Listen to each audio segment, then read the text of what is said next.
Ashley for the first time and saw the smile that lit up his face. Or on nights after an exhausting day working in the Senate, when he would read one more bedtime story just because the kids asked. When he stops on a rope line because he sees someone grieving who needs to know that everything is going to be all right one day. Or to encourage that child with a stutter to find the confidence she needs.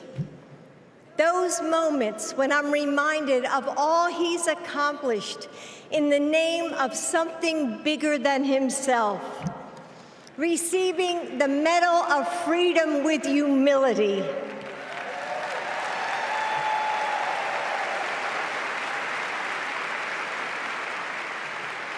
Placing his hand on our family Bible to take his oath of office.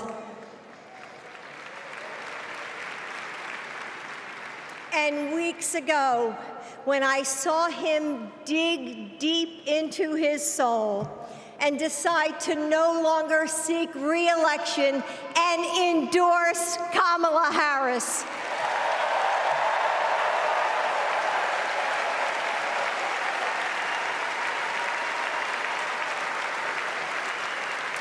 With faith and conviction, Joe knows that our nation's strength doesn't come from intimidation or cruelty. It comes from the small acts of kindness that heal deep wounds, from service to the communities that make us who we are, from love of a country that shines with promise and renewal. Kamala Harris knows that too.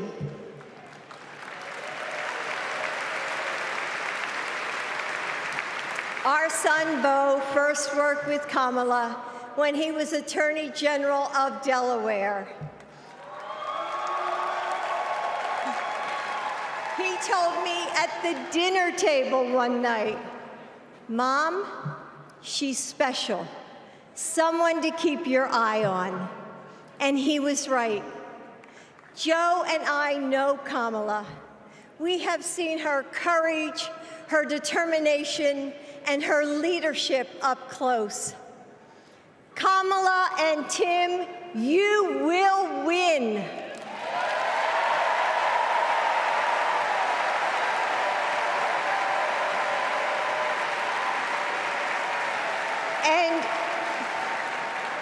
And you are inspiring a new generation. We are all a part of something bigger than ourselves, and we are stronger than we know.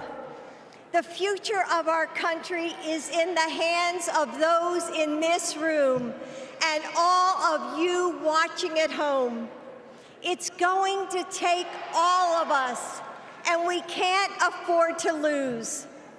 With faith in each other, hope for a brighter future, and love for our country, we will fight and we will win together. Thank you. Thank you.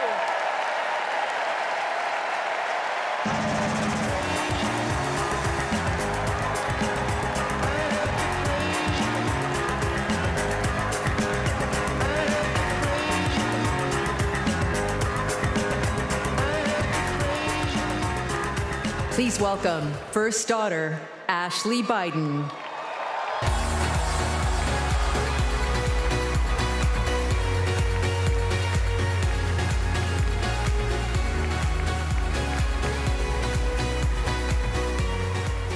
Good evening.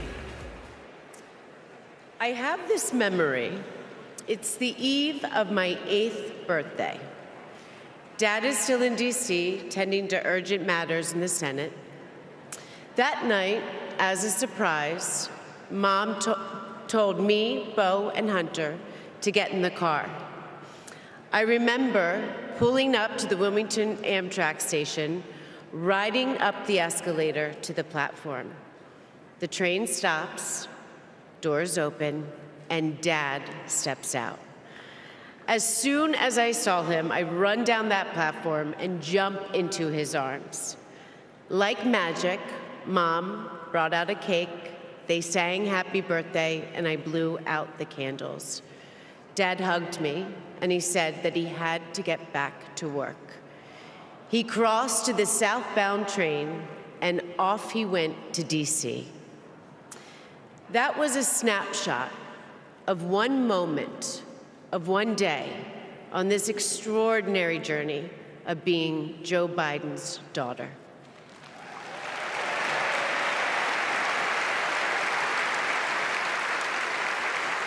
Joe Biden is the OG girl dad. He told me I could be anything and I could do anything.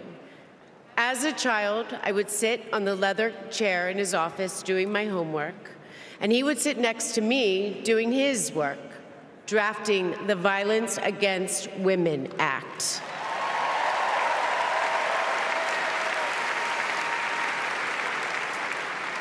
And he wasn't just a girl dad. And he wasn't just a girl dad. I could see that he valued and trusted women. How he listened to his mother, how he believed in his sister, and most of all, how he respected my mother's career. Dad was always there, doing everything he could to be a true partner to her. Dad, you always tell us, but we don't tell you enough, that you are the love of our lives and the life of our love.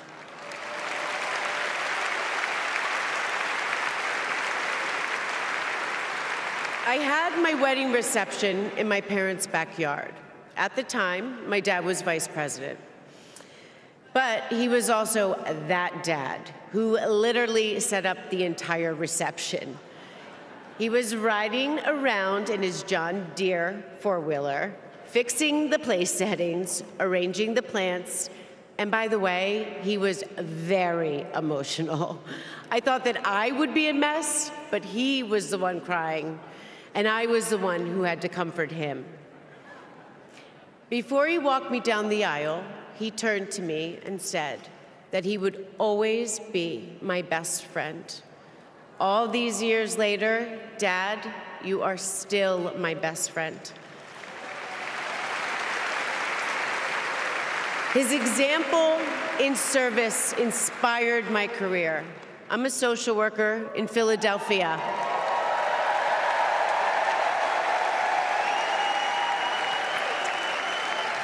I support formerly incarcerated women as they heal from past trauma and they reclaim their lives. Dad always told me that I was no better than anybody else and nobody was better than me. He taught me that everyone deserves a fair shot and that we shouldn't leave anyone behind.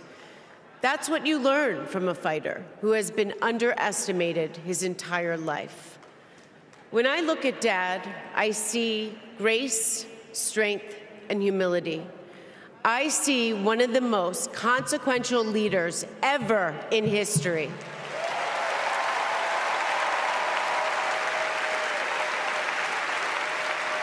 And I also know that he never stops thinking about you, about your dreams, about your dignity, about your opportunities, about your family.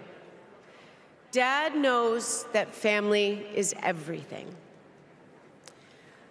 When Hunter and I lost our brother Beau to cancer in 2015, the grief and the pain felt like it might never end. Dad had the capacity to step out of his own pain and absorb ours. And I know that Beau is here with us tonight, as he is always with us.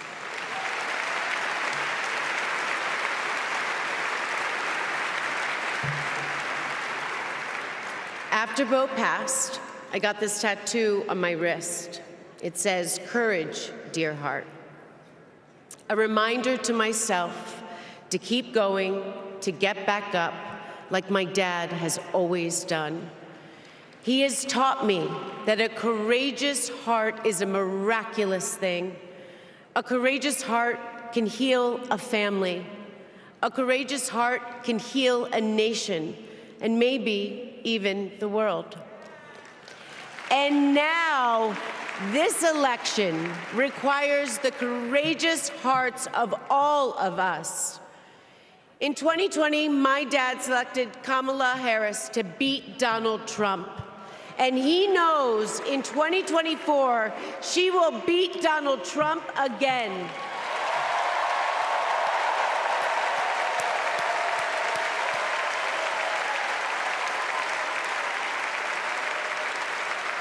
So tonight, I am asking you, if you stood with us in 2020, call upon your courageous heart.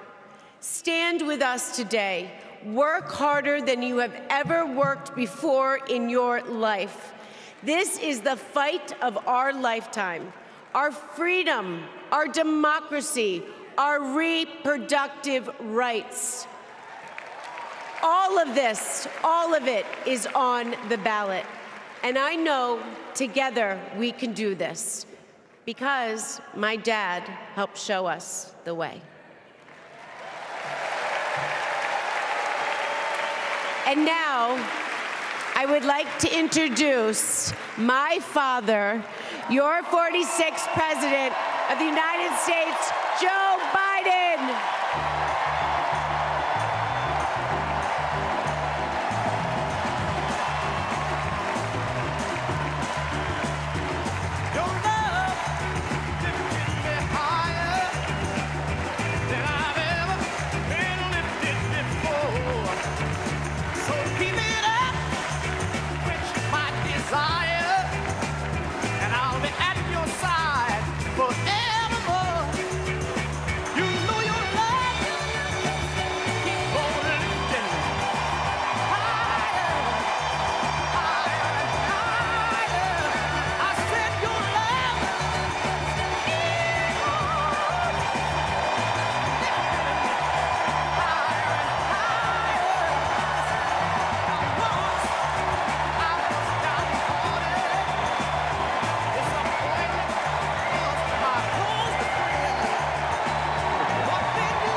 Thank you, thank you, thank you.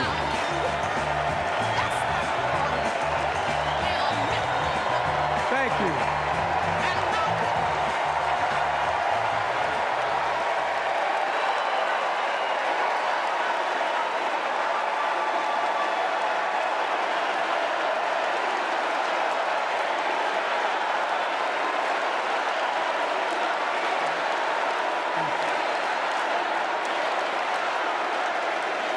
Thank you, thank you, thank you.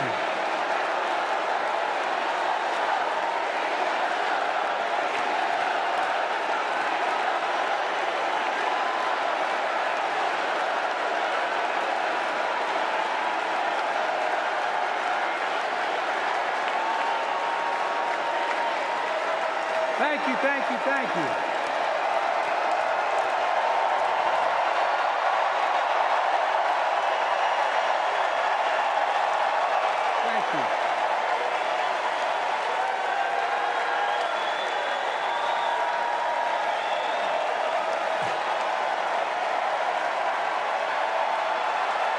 Thank you.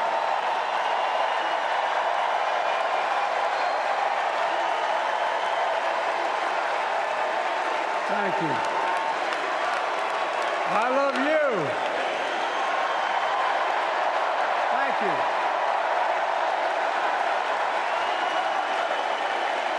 Thank you, thank you, thank you.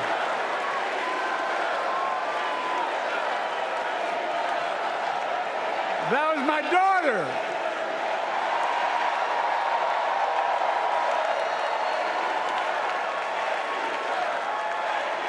Thank you.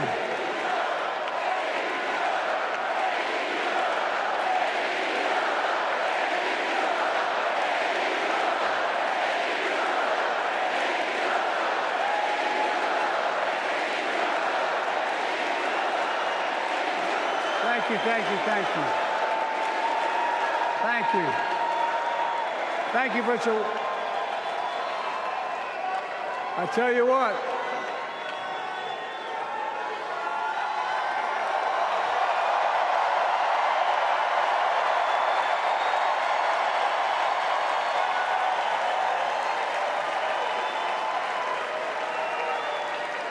To my dearest daughter, Ashley, God love you, you're incredible. Thank you for the introduction and for being my courageous heart, along with Hunter and our entire family, and especially our rock, Jill.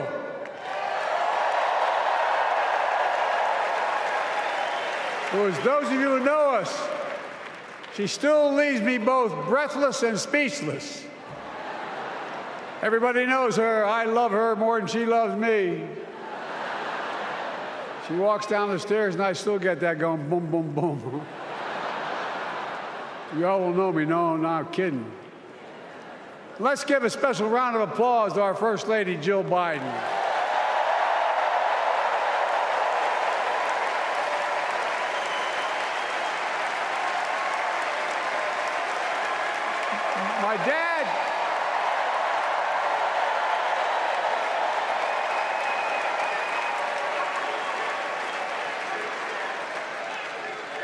My dad used to have an expression, for real. He'd say, Joey, family is the beginning, the middle, and the end. And I love you all. Folks. And America, I love you.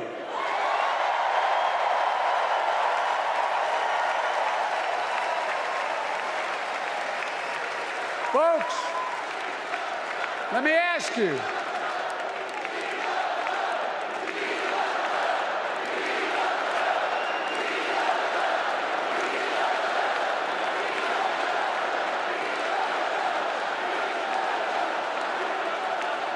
Let me ask you. Are you ready to vote for freedom?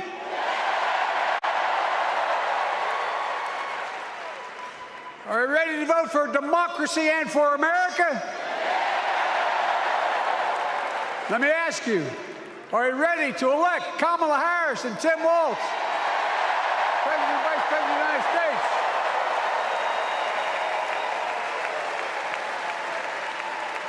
My fellow Democrats, my fellow Americans, nearly 4 years ago, in winter, on the steps of the Capitol on a cold January day, I raised my right hand and I swore an oath to you and to God to preserve, protect, and defend the Constitution and to faithfully execute the office of the President of the United States. In front of me was a city surrounded by the National Guard.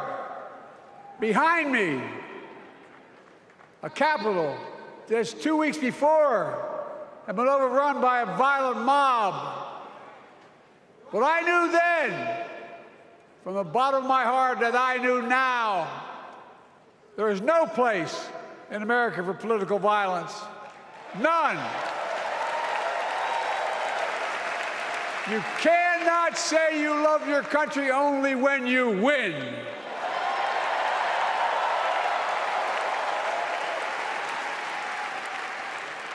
In that moment, I wasn't looking to the past. I was looking to the future. I spoke of the work at hand, the moment we had to meet. It was, as I told you then, a winter of peril and possibility. Of peril and possibility.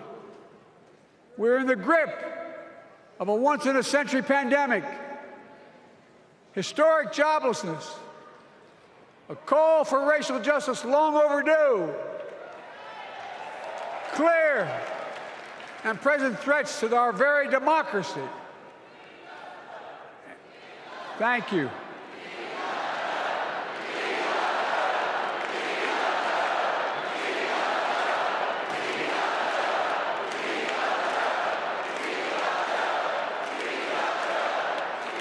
And yet I believed then, and I believe now, that progress was and is possible.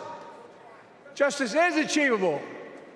And our best days are not behind us, they're before us.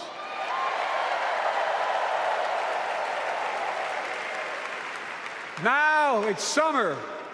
The winter has passed. And with a grateful heart, I stand before you now on this August night to report that democracy has prevailed.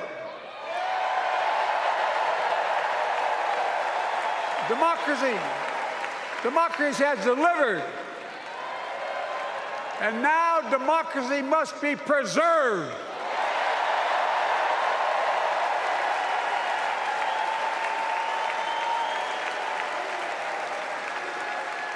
You've heard me say it before.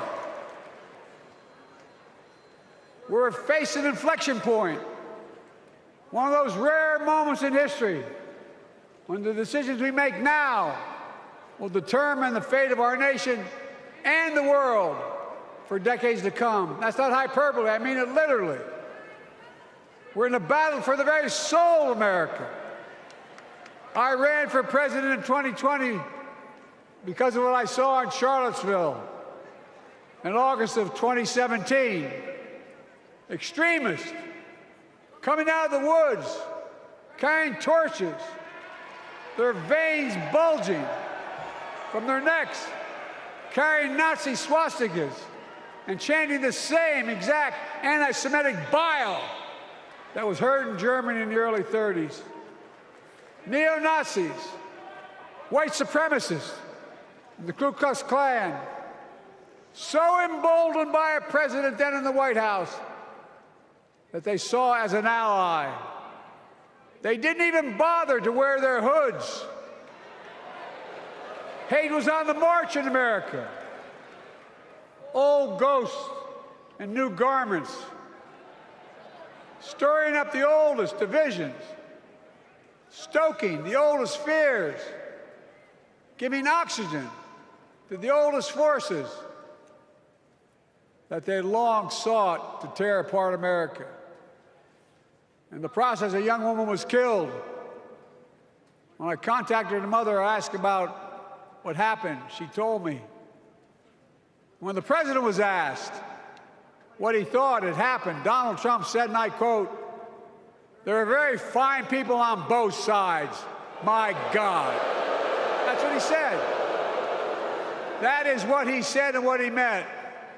That's when I realized, had listened to the admonition of my dead son, I could not stay in the sidelines. So I ran.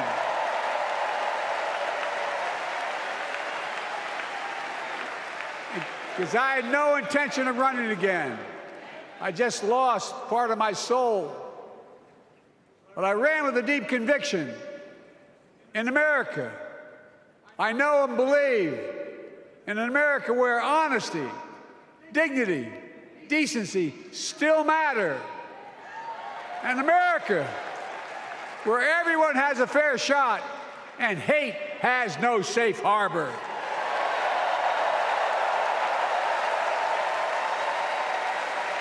An America where the fundamental creed of this nation, that all of us are created equal, is still very much alive.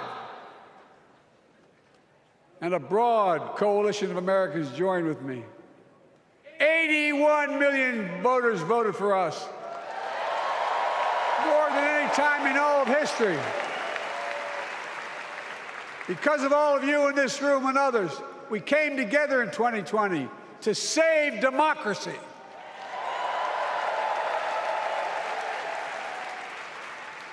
As your president, I've been determined to keep America moving forward, not going back, to stand against hate and violence in all its forms, to be a nation where we not only live with but thrive on diversity, demonizing no one, leaving no one behind, and becoming the nation that we profess to be. I also ran to rebuild the backbone of America, the middle class.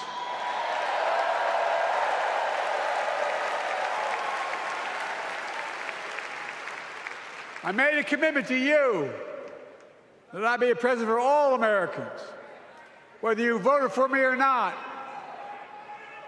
We have done that. Studies show the major bills we have passed actually delivered more to red states than blue, because the job of the president is to deliver to all of America.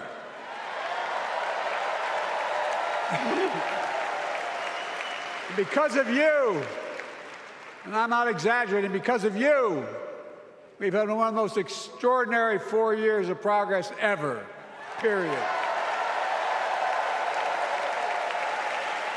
When I say we, I mean Kamala and me. Just think about it. COVID no longer controls our lives. We've gone from economic crisis to the strongest economy in the entire world. Record 16 million new jobs, record small business growth, record high stock market, record high 401ks, wages up, and inflation down, way down, and continuing to go down.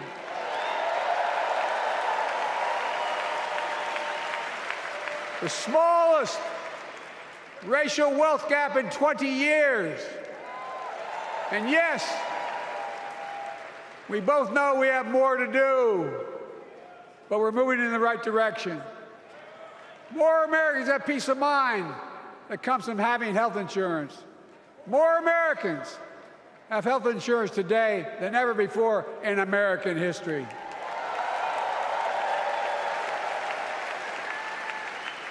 And after, as a young senator beginning to fight for 50 years to give Medicare the power to negotiate lower prescription drug prices, we finally beat Big Pharma.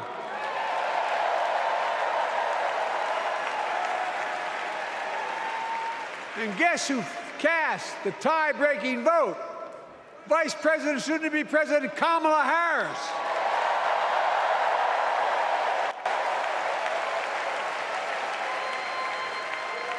And now it's the law of the land.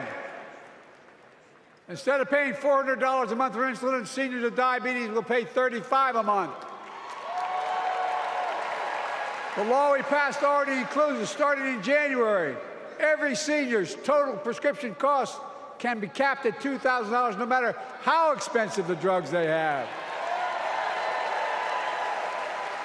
And what we don't focus on, and our Republican friends don't seem to understand, our reforms don't just save seniors money, they save the American taxpayers money. You know what we just passed saved? It saved $160 billion over the next decade. That's not hyperbole. It's because Medicare no longer has to pay those exorbitant prices to the Big Pharma. But look, well, thank you, Kamala, too. Look, folks, how can we have the strongest economy in the world without the best infrastructure in the world? Donald Trump promised Infrastructure Week every week for 4 years, and he never built a damn thing.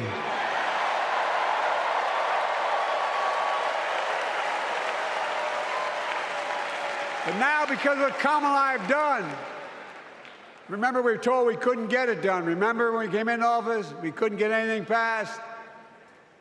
But right now, we're giving America an infrastructure decade, not week.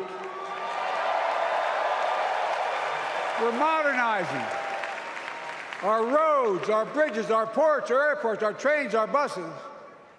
Removing every lead pipe from schools and homes so every child can drink clean water. Providing affordable high-speed internet for every American, no matter where they live, not unlike what Roosevelt did with electricity. And so much more. We are uniting the country. We're growing our economy. We're improving our quality of life. And we're building a better America.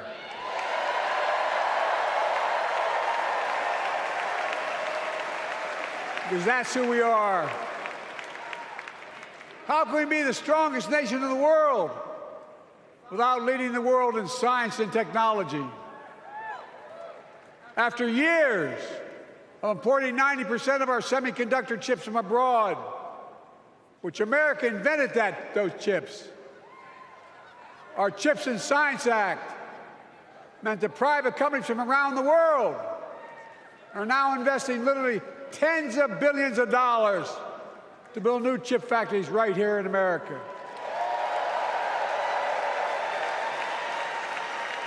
And over that period, they'll create tens of thousands of jobs. And many of those jobs in the so-called fabs, the buildings that make the chips, that's being constructed now. And guess what? The average salary in those fabs, size of a football field, will be over $100,000 a year, and you don't need a college degree.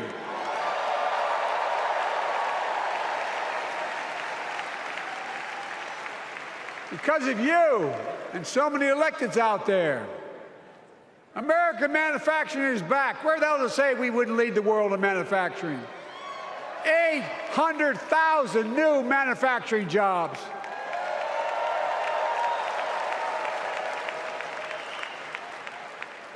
Our Republican friends and others made sure they'd go abroad to get the cheapest labor. We used to import products and export jobs. Now we export American products and create American jobs right here in America, where jobs belong. With every new job, with every new factory, pride and hope is being brought back to communities throughout the country that were left behind. You know you're from them, many of you. You know what it's like when that factory closed, where your mother, your father, your grandmother, grandfather worked. And now you're back, providing once again, proving that Wall Street didn't build America, the middle class built America, and unions built the middle class.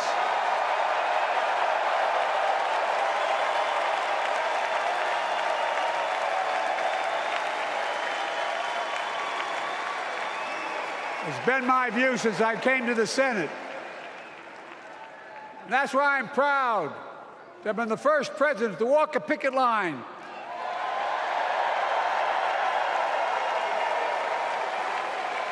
and be labeled the most pro-union president in history, and I accept it. That's a fact.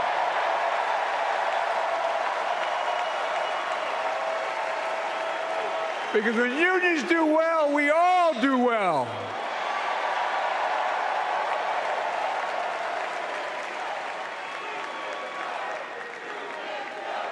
You got it, man.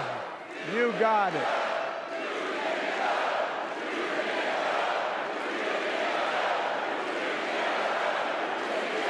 I agree.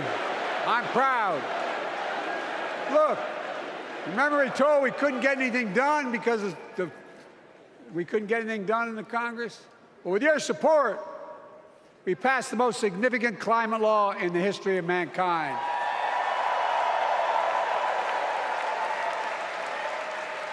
Over $370 billion. Cutting carbon emissions in half by 2030. Launching a climate corps, similar to AmeriCorps and Peace Corps, creating tens of thousands of jobs for young people of the future who are going to make sure this continues. creating hundreds of thousands of jobs in clean energy for American workers, including the IBEW installing 500,000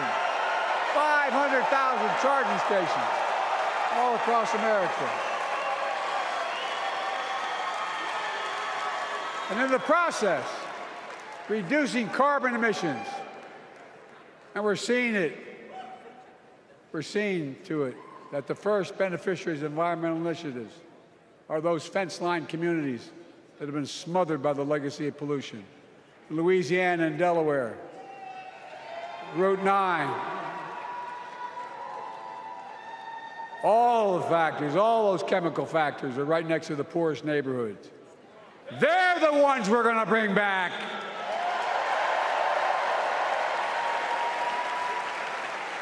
And how? How can we be the greatest nation in the world without the best education system in the world? Donald Trump and the Republican friends, they not only can't think, they can't read very well. Seriously, think about it. Look at their Project 2025. They want to do away with the Department of Education. Well, during the pandemic, Kamala and I helped states and cities get back their schools back open. And we gave public school teachers a raise.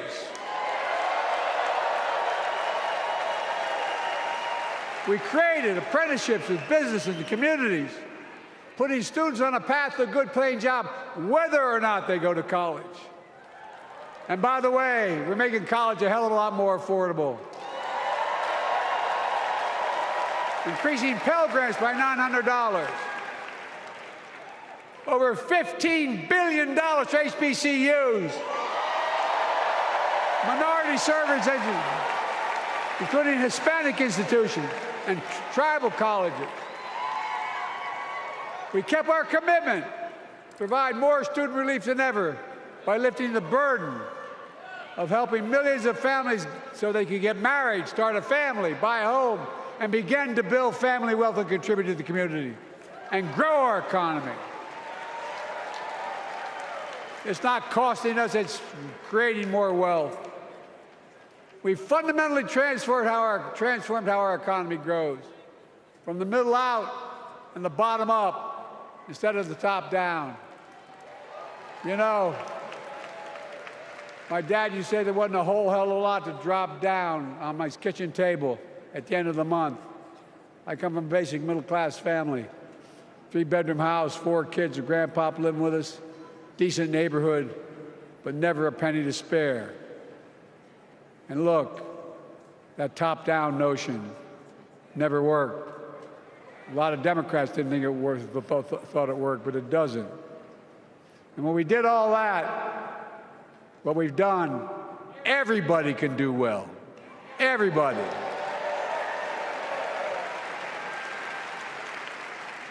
Donald Trump calls America a failing nation.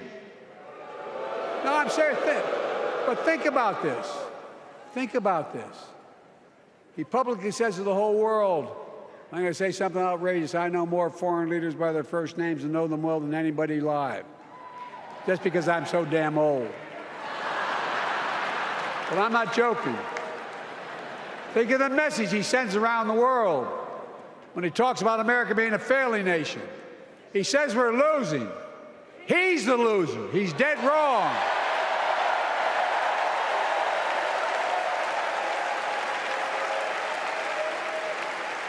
Many of you are very successful people who travel the world. Name me a country in the world that doesn't think we're the leading nation in the world.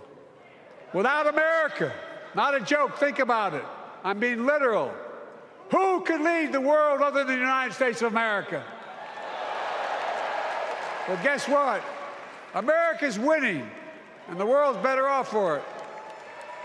America's more prosperous, and Americans are safer today than they were under Donald Trump. Trump continues to lie about crime in America, like everything else. Guess what? On his watch, the murder rate went up 30%, the biggest increase in history. Meanwhile, we made the largest investment, Kamala and I, in public safety ever. Now, The murder rate is falling faster than any time in history. Violent crime has dropped to the lowest level of more than 50 years. And crime will keep coming down when we put a prosecutor in the Oval Office instead of a convicted felon.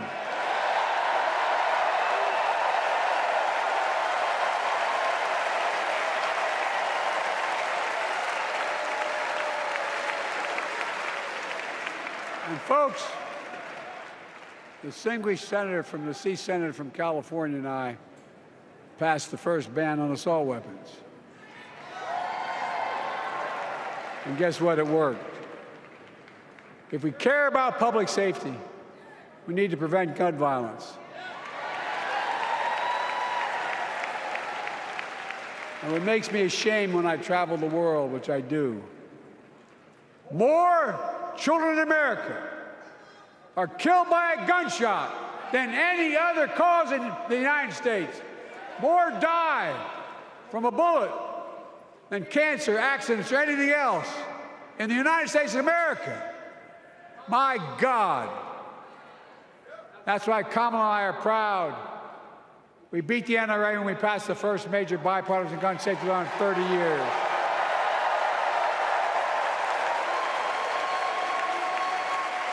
I'm serious. That comes from here. And now it's time to ban assault weapons again. And demand universal background checks.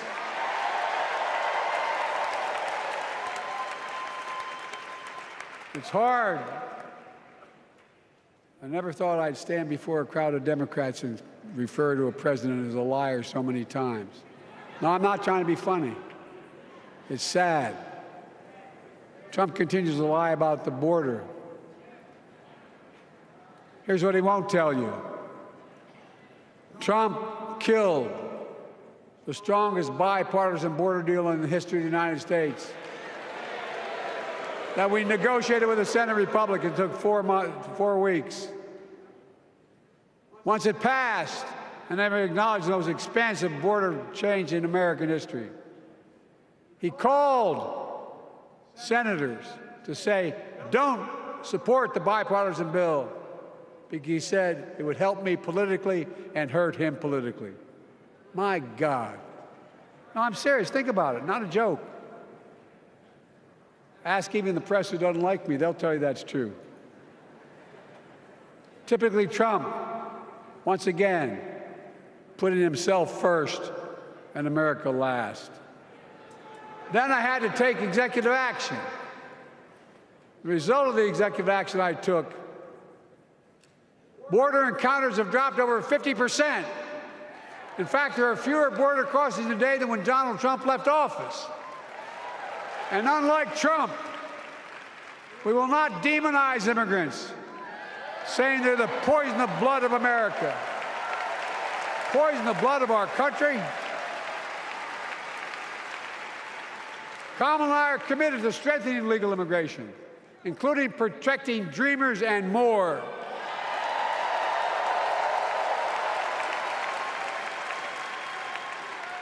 And here's what else I believe in. Protecting your freedom to vote, your freedom to love who you love.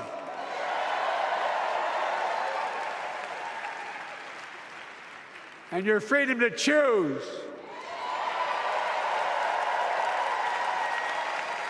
In its decision overturning Roe v. Wade, as you heard earlier tonight, the United States Supreme Court majority wrote the following, quote, women are not without electoral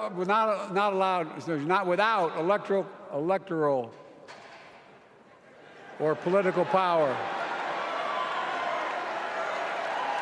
No kidding.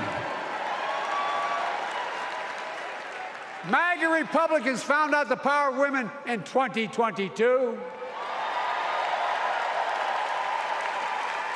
And Donald Trump is going to find out the power of women in 2024.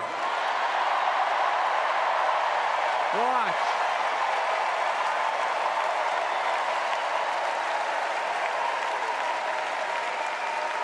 And where Trump And as mega Republican right-wingers seek to erase history, we Democrats continue to write history and make more history.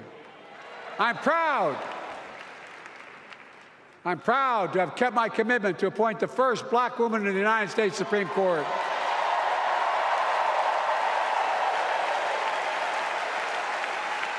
Ketanji Brown Jackson, a symbol for every young woman in America that you can do anything. I'm proud that I've kept my commitment to have an administration that looks like America and that taps in to the full talent of our nation. The most diverse cabinet in history, including the first black woman of South Asian descent to serve as vice president. And will soon serve as the 47th president of the United States.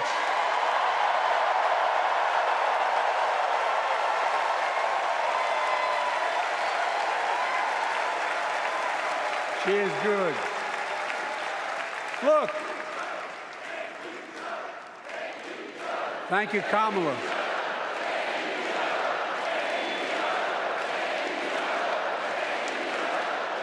Folks, I've long said we have many obligations as a nation, but I got in trouble years ago for saying I'd make no apologies. We have only one truly sacred obligation: to prepare and equip those we send to war and care for them and their families when they come home and when they don't. That's why I'm so proud to have written and signed the PACT Act, one of the most significant laws ever, helping veterans and their families exposed to toxic materials like burn pits in Agent Orange.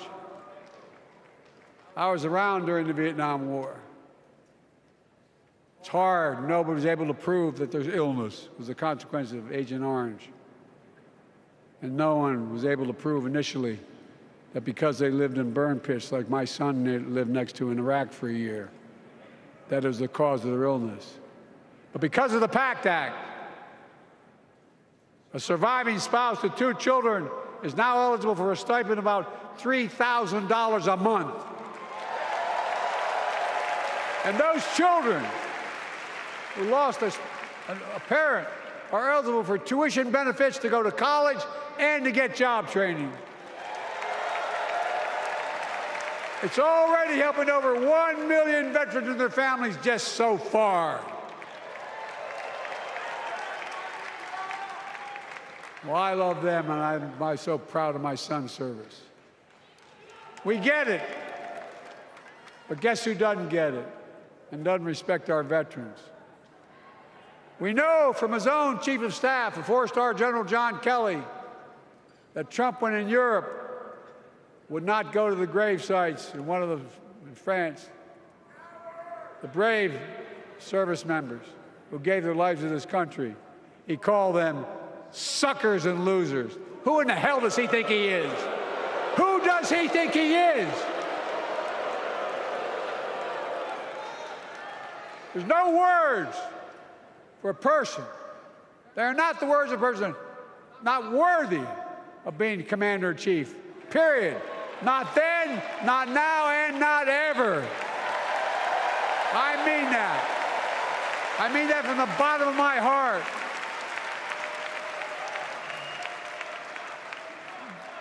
Just as no commander-in-chief should ever bow down to a dictator, the way Trump bows down to Putin. I never have, and I promise you, Kamala Harris will never do it. Will never bow down. When Trump left office, Europe and NATO was in tatters. Not a joke. America First doctrine changed our whole image in the world. Well, they gave the hours, about 190 hours sum total, leaving my counterparts or heads of state in Europe to strengthen NATO. We did. We united Europe like it hadn't been united for years, adding Finland and Sweden to NATO. 10 days before he died, Henry Kissinger called. and said, not since Napoleon has Europe not looked over their shoulder at Russia with dread, until now. Until now. Well, guess what? Putin thought he'd take Kyiv in 3 days. 3 years later, Ukraine is still free.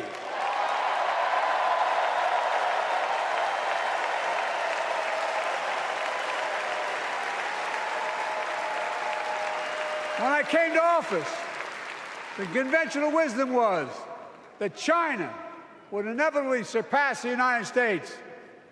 They haven't noticed. No one's saying that now.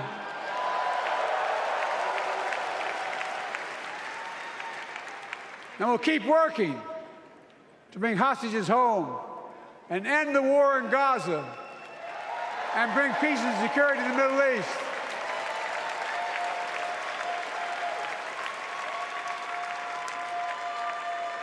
As you know, I wrote a peace treaty for Gaza. A few days ago, I put forward a proposal that brought us closer to doing that than we've done since October 7th.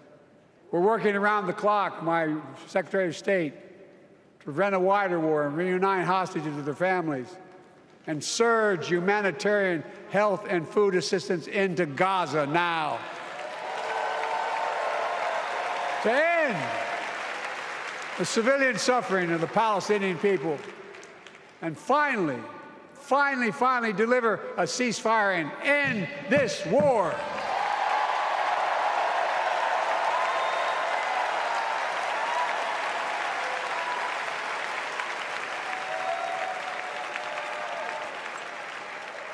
Those protesters out in the street, they have a point. A lot of innocent people are being killed on both sides. Just as we worked around the clock to bring home wrongfully detained Americans and others from Russia in one of the most complicated swaps in history, but they're home. Kamala and I are going to keep working to bring all Americans wrongfully detained around the world home. I mean it. Folks, I've got 5 months left in my presidency. I've got a lot to do. I intend to get it done.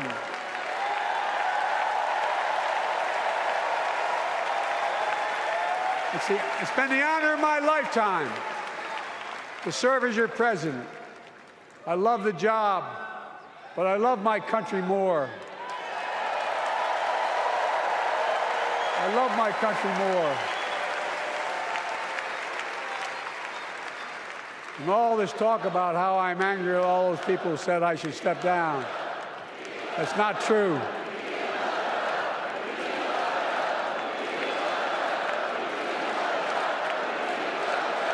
Thank you.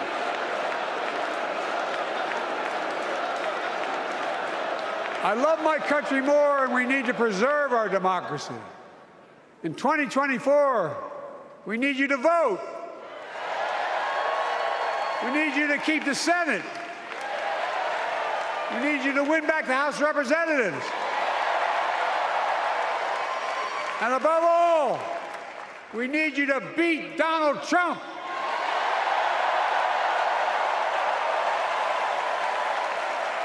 And elect Kamala and Tim President and Vice President of the United States of America. Look, they'll continue to lead America forward, creating more jobs, standing up for workers, growing the economy, lower the cost to American families so they just have a little more breathing room. We've made incredible progress, but we have more work to do. And Kamala and Tim will continue to take on corporate greed and bring down cost of food. They'll keep taking on Big Pharma, making insulin $35 a month, not just for seniors, but for everyone in America. And capping prescription drug costs at a total of $2,000, not just for seniors, but for everyone. And folks, that's going to save America again tens of billions of dollars. Folks, they'll make housing more affordable, building 3 million new homes, providing $25,000 down payment assistance for the first-time home buyer, more than the 10 we approved. Donald Trump wants a new tax on imported goods, food, gas, clothing, and more. You know what that will cost the average family, according to the experts? $3,900 a year in a tax. No, that's a fact.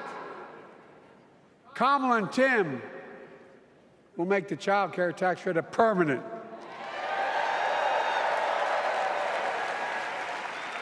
Lifting millions of children out of poverty and helping millions of families get ahead. But you know what Trump has? He created the largest debt any president had in 4 years with his $2 trillion tax cut for the wealthy. Well, Trump has a new plan. He wants to provide a $5 billion tax cut for corporations and the very wealthy. Read it. Put us further in debt. And folks, you know we have 1,000 billionaires in America. You know what their average tax rate they pay? 8.2%. If we just increased our taxes we proposed to 25%, which isn't the highest tax rate even, it would raise $500 billion new dollars over 10 years. They'd still be very wealthy. Look, Kamala and Tim are going to make them pay their fair share. They'll protect Social Security and Medicare. Trump wants to cut Social Security and Medicare. Kamala and Tim will protect your freedom. They'll protect your your right to vote. They'll protect your civil rights. And you know Trump will do everything to ban abortion nationwide. Oh, he will. You know Kamala and Tim will do everything they possibly can. That's why you have to elect a Senate and House to restore Roe v. Wade.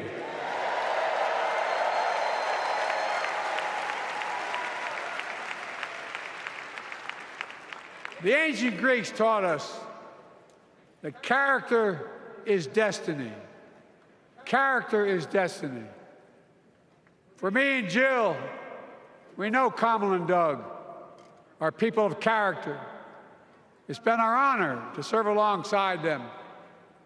And we know that Tim and Gwen Walz are also people of great character. Selecting Kamala was the very first decision I made when I became our nominee. And it was the best decision I made my whole career.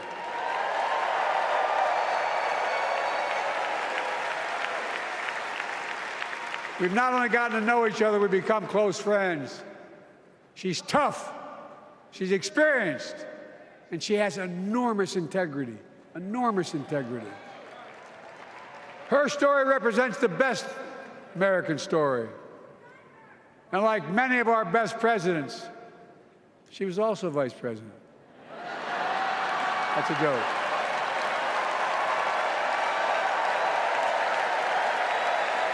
But she'll be a president our children can look up to. She'll be a president respected by world leaders because she already is. She'll be a president we can all be proud of. And she will be an historic president who puts her stamp on America's future.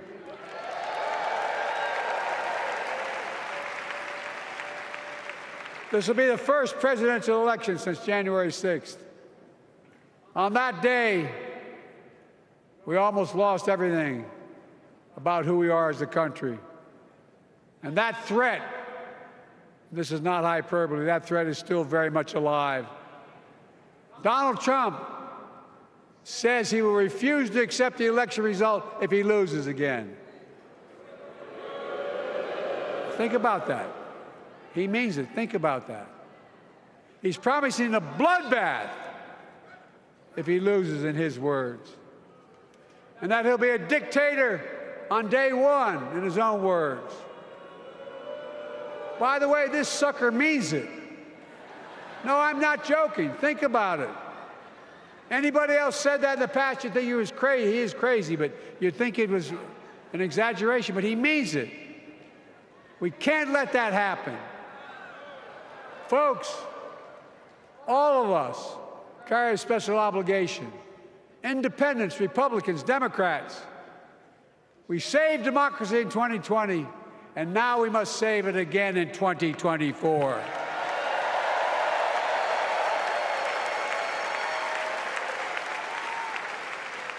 The vote of each of us cast this year will determine whether democracy and freedom will prevail. It's that simple. It's that serious. And the power is literally in your hands. History is in your hands. Not hyperbole. It's in your hands. America's future is in your hands. Let me close with this. Nowhere else in the world could a kid with a stutter and modest beginnings in Scranton, Pennsylvania, and Claymont, Delaware, grow up to sit behind the resolute desk in the Oval Office.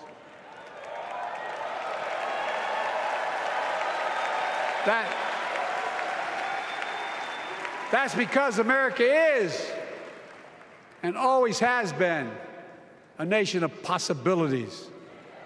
Possibilities. We must never lose that. Never. Kamala and Tim understand that this nation must continue to be a place of possibilities, not just for the few of us, but for all of us. But join me in promising your whole heart to this effort, and where my heart will be. I promise I'll be the best volunteer Harrison Walsh has ever seen.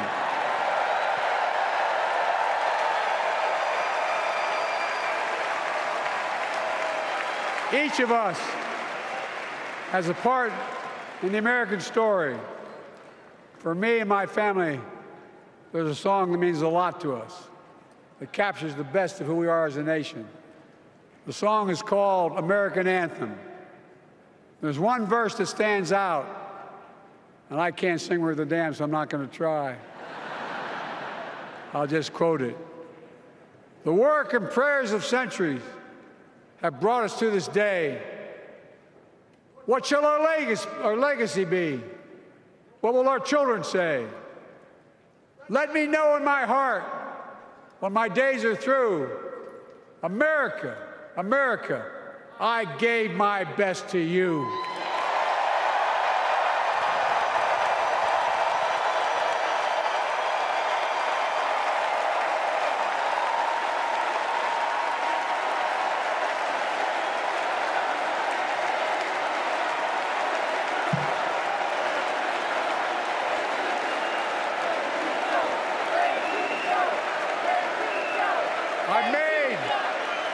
I've made a lot of mistakes in my career, but I gave my best to you.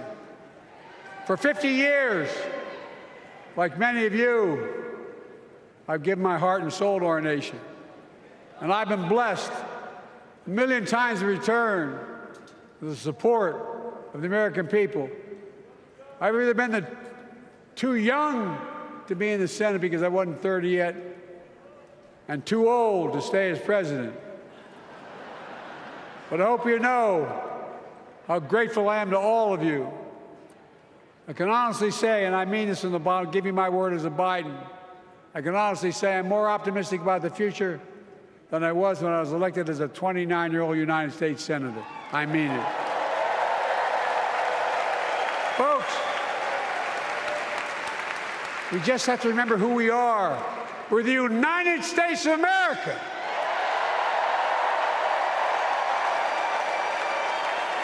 And there's nothing we cannot do when we do it together. God bless you all, and may God protect our troops. Thank you.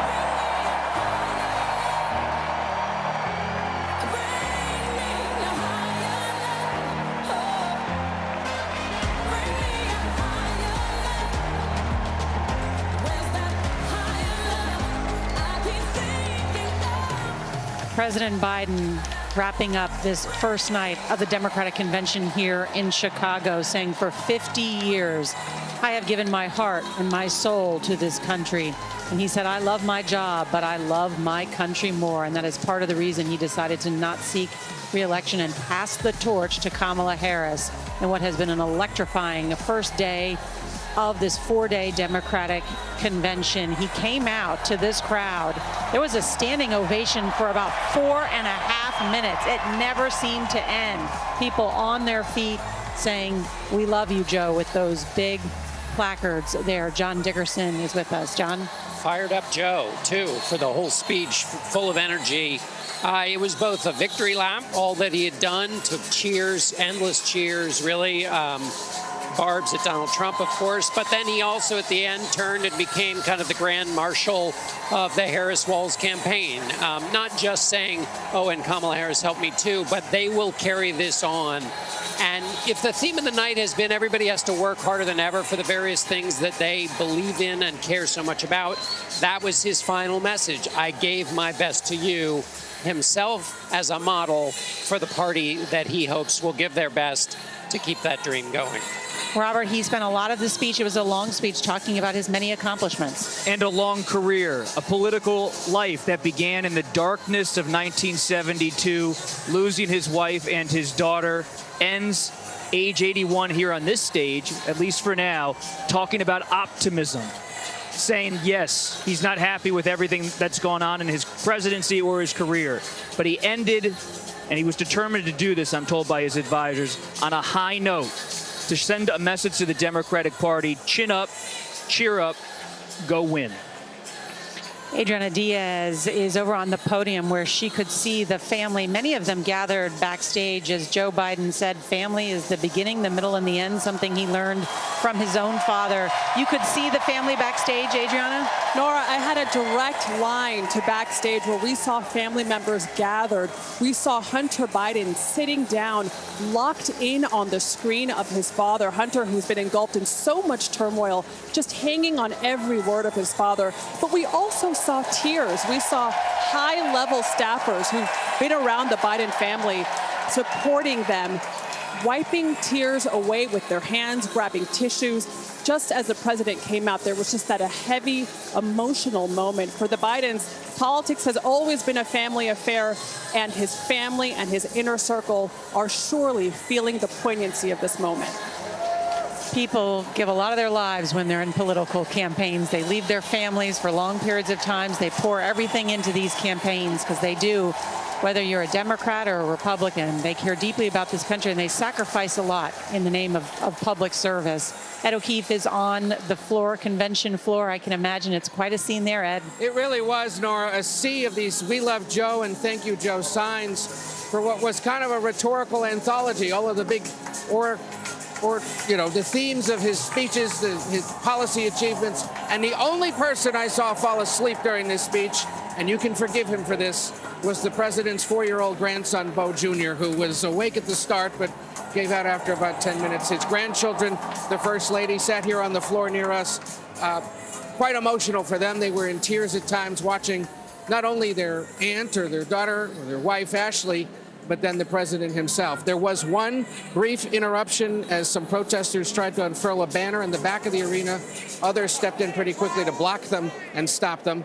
And it was a late night. It's now Tuesday morning, and they'll be here again in just a few hours to start again, Nora.